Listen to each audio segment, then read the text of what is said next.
Hello everyone, শুভ সন্ধ্যা সবাইকে, good evening. তো আমরা সবাই রেডি হয়ে বের হয়ে পড়েছি শীতলা পুজোতে যাওয়ার জন্য।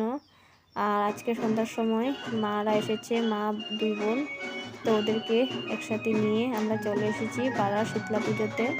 আর পুজো তো দুপুরবেলা হয়ে গেছে, এই জন্য আগে তখন তো আর আসতে পারিনি, এখন এসেছি। এখন প্রায় রাত্র 8টা সাড়ে 8টার মতন বেজে গেছে। তো প্রথমে এসে আগে মাকে প্রণাম করব। তো এদিকে পূজা হয়ে গেছে, অনেক সুন্দর লাগছে দেখতে। আর কালী পুজো এখনও বাকি আছে, কালী পুজো হচ্ছে রাত্রে হবে 10টা 11টার থেকে আর কি শুরু হবে। তো এই জন্য আর কি মা কালীর মুখ এখনো খোলা হয়নি।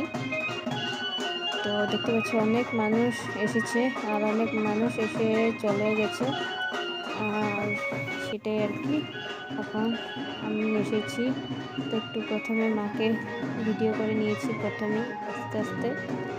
আর তারপরে আর কি এখন আমি মার কাছে ধূপকাঠি জ্বালিয়ে মাকে পুজো আরাধনা করব। আর আজকে আমাদের কিন্তু পুরো পাড়াতে সবাই নিরামিষ খেয়ে থাকে, আমরাও নিরামিষ খেয়েছি। তো চলে আসলাম প্রথমে মাকে প্রণাম করতে, মা শীতলা মাকে আর দিকে কালী মাকে, তরু মাকে প্রণাম করে নিয়েছি। আর এই ক্লিপটা হচ্ছে শনিবারের, আগের সপ্তাহের শনিবারের ক্লিপ।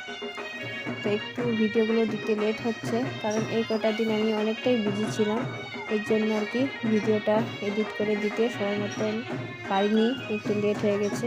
এই জন্য আজকে তোমাদের কাছে শেয়ার করছি।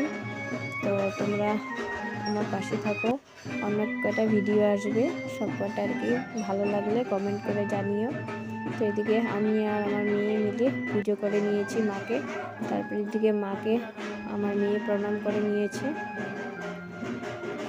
তো প্রণাম করা হওয়ার পর এবার আর কি এদিকে মা কালীকেও প্রণাম করছে। তারপর আর কি এখন আমরা চলে যাব প্রসাদ নিতে। তো এদিকে চলে আসলাম প্রসাদ নিতে, খিচুড়ি প্রসাদ দিচ্ছে প্রত্যেক বছরে এরকম করে আমাদের পাড়াতে খিচুড়ি, শীতলা পুজোতে আর কি খিচুড়ি খাওয়ায়। তো এবারও এসেছি খেতে, আর খিচুড়িটা আমি অনেকটাই পছন্দ করি খেতে। এদিকে আমার বোনরাও খাচ্ছে, মা খাচ্ছে, এদিকে আমিও নিয়েছি। তো ভেবেছি একটু ভিডিও করে নিই। তো প্রসাদ নেওয়া হয়ে গেছে, এবার আর কি আমরা বাড়িতে যাব। তো ভিডিওটা কেমন লেগেছে কমেন্ট করে জানিও। সবাই ভালো থেকো, সুস্থ থেকো।